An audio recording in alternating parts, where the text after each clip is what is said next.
Hello everyone and welcome to my channel. I'm Deziel, and today, no pattern, no sewing. I'm going to talk to you about all my pattern tools. Now before to start with the actual tools for pattern making, I'm going to talk about your working table. If you do have the budget and the space, you could get the real pattern table for pattern making. They're usually covered with cork, very tight. So even if you use it so many times, it's going to last you for a very, very long time. But if, like me, you don't have the space or the budget for that kind of table, you could get a folding table. And to make it at the proper height to be able to work standing up, you could just cut yourself little wood block with the proper height, so the top of your table reach pretty much halfway on your fly pant when you stand up next to your table. So for my table, I cut 6 blocks of about 10 centimeter or 4 inches, and I place them, of course, in the 4 corner and 2 in the middle. So my table is stable. And over my block, I put a big panel of melamine, but it could also be a panel of wood. And what's fun is that between this melamine and the top of the folding table, it gives me a space where I could put all my pattern tools. Now, as you could see, since I work on melamine and it's a very hard surface, if I want to be able to see my little hole when I trace with the tracing wheel or with the hull, I'm just going to put this little square piece of cork under my plan, and when I trace, I'm going to see my holes a lot better. So about your working table, you have many options, but for sure, don't use your kitchen table. Finally, the last thing I wanted to say is a little comment about those cutting boards that you might have seen. They're quite large and they come usually fold.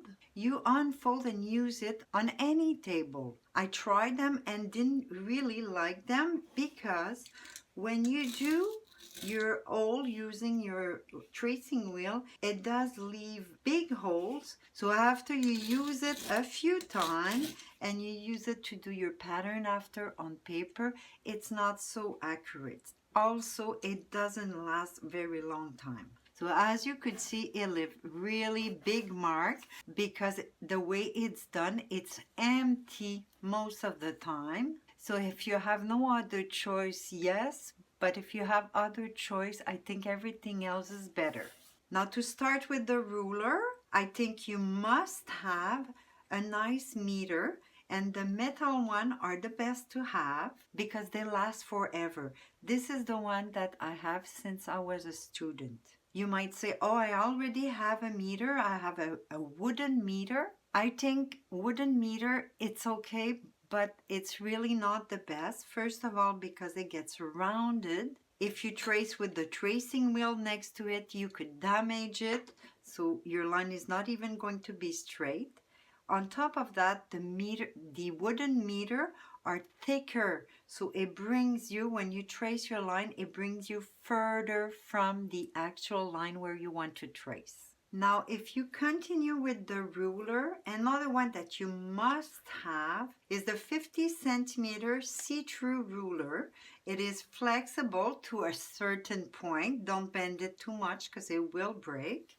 And you have the same thing with the inches. I have here a blue one and a red one, but it's exactly the same thing. On the inch one, you have a darker line at the half inch, at the inch, 1.5 and 2 inch. And you have the little square that are all the 1/8 of an inch. And you also have little reference on both sides for the 1/16 of an inch. On the centimeter one, you have, of course, the 5 centimeter where you can measure horizontal also. You have the half centimeter in the middle. And just for you as a reference, where you have the number, so on both sides, you have the shorter line that are usually 3 millimeter. The half centimeter line is usually half centimeter long, and you also have the longest line where you have the number. These lines are usually 7 millimeter long, so you could use these ruler both direction.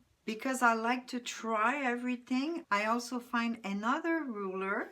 I like the thickness and it's more flexible. There is the inches on one side and centimeter on the other. I thought it would be a good buy, but finally I didn't like it at all because the numbers start 0 in the middle, so it gives you just half a ruler on each side. And if you see, the inch doesn't have the 8 and the other square like this one. So I think this is not a good buy. Now, still with the plastic ruler, there's another one that is not a must, but it's a really good thing to have. It's the small version of the c-thru ruler. This time it's 30 centimeter long. It is 3 centimeter wide. And since it's smaller, they also made it thinner.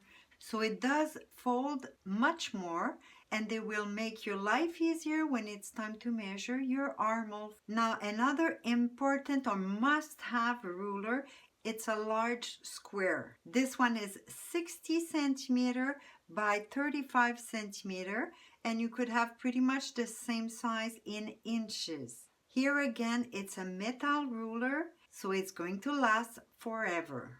Now, about the curve ruler. If you watch a few of my videos, you might have noticed that the only curve ruler that I'm using is this one that I usually call French curve. It's the metal one, and I know in the market there is so many other curves, especially that little c-thru one. I for sure got most of them, but I'm not using them because they usually don't trace the exact shape that I need. I think the best thing for you to do is to practice to do them freehand, because remember that pattern making is also called pattern drafting, so you have to get your hand used to draw those curves. Now about the scissors. If you do your pattern in paper, you could just get normal scissors. They don't even have to be expensive. You just have to test them. If, like me, you do your pattern in cardboard, where you sometimes have to cut multiple layers at a time, you might consider buying the real pattern scissors. As you could see, they're big and they're heavy, and of course, they're more expensive. But because they're a lot stronger than normal scissors, you could cut multiple layers of cardboard at one time, and all layers will remain even. Also, if you do get these one, you must know that when you use it, you have to keep them on the table, so only the handle and the top part is moving. Now it's time to talk about the tracing wheel. You're going to find different one on the market, but two main categories. You have the needle one and the rounded tip. The needle one is the right one to use for the pattern making. The other one, the rounded tip, is used on the fabric in addition of the tracing paper. Now, of course, you could also use the round one that is, by the way, much cheaper. You could use it on the paper for sure. But the thing is, when you do pass twice at the same place using these one, since the hole that it's going to make it's much wider, even just passing twice at the same place, your paper is going to rip very easily. Now, when I'm talking about the tracing wheel, I have to talk also about the double one. I think there's also triple one. The only one that I found are the ones that have the round tip, so they're not really for pattern making, more for fabric. I think this is a really great idea because you could decide the space that you want. If you look at it from the top, you see there's many holes. So you just move it until you get the proper width that you want between your two lines. It does work really good even in the curve, but I don't really recommend it because I think it's not strong enough. The metal that they use is too thin and it bends too easily. The next tool that I'm going to talk about is the awl, the pattern awl that you must have. There is different kind and shape. I like to use this one that is large on top and goes really thin at the end